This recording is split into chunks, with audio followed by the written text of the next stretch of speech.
Join me in welcoming the fabulous Colette Baron-reid.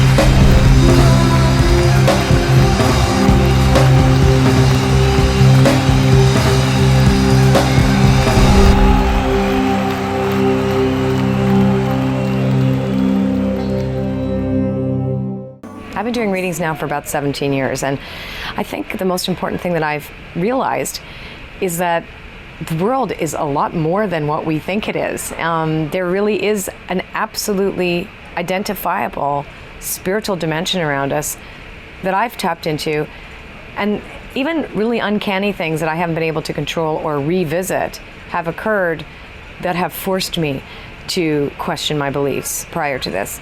And it's given me an extraordinary amount of hope. The other thing that it's taught me is that we are responsible for every act, word, and deed. Every single thing that we do impacts the world around us. And I don't know that I realized that so much before I started doing the readings. And also the future's not written in stone, that regardless of prophecy, regardless of what is predicted, we have to act in life, and we can shape our future by staying present in the now, being the best that we can be, and acting accordingly to whatever life throws at us in the most grace possible.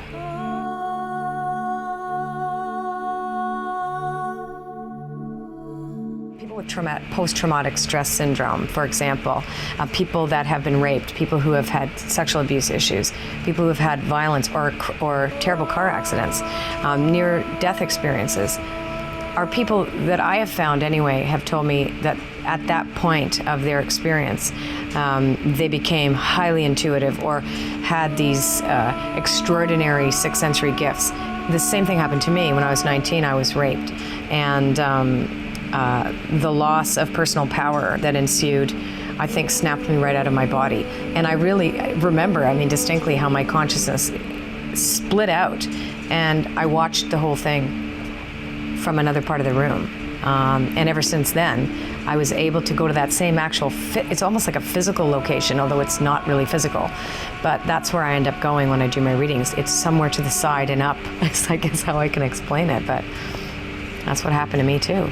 That doesn't mean that you have to have a violent experience that, does that for you. Some people are born with this, but it happens to a lot of us. You are the fortunate one. A reading is meant to give you a perspective on your life that you may lack. For example, you may lack objectivity about why certain things are happening and why you're drawn to certain things. And what I do is it's as if you have a story and a storybook.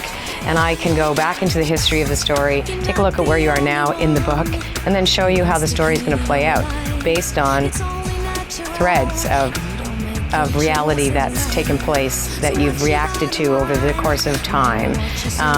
Your talents, your aspirations, are they in focus? Are they off track?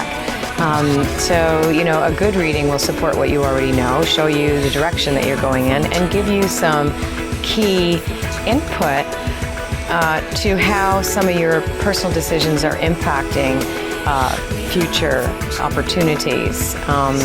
And then you walk away with it. You walk away with it as information, again, to inform you about opportunities and your life in the future.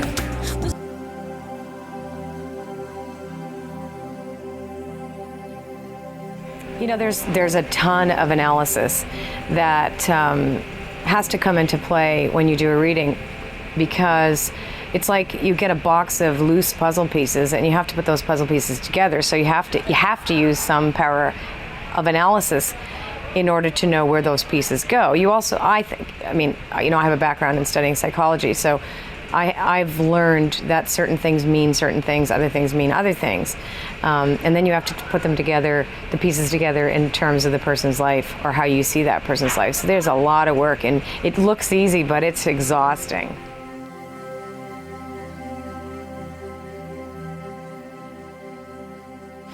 There are so many things that I love about my job. I think, that the main thing is that when people come to me, I have the most extraordinary, intimate experience with them, because I see it's like I'm being given an entire movie of that person's life that I get to witness, that no one else sometimes has ever seen about that person.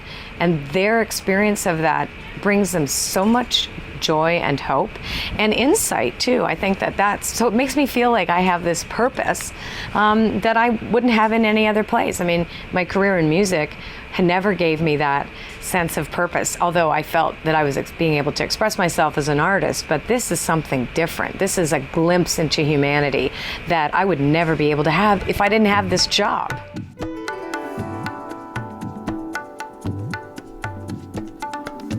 What I get back from my clients is something that they may not even realize. Any amount of skepticism that I have about this connection, this spiritual connection that human beings have to each other, is dispelled on a daily basis. Every time someone comes to me, every time I talk to somebody over the telephone, every time someone calls into my radio show, I sense this connectedness that I don't, because I have an ego like everybody else. I too am separated from people by the fact that my very nature says to me that I am. And that 4 times a day or 10 times a day or how many times I do my readings a day, each person that comes to me for a reading teaches me that we're connected and that I have a responsibility to them. It's amazing. When the fear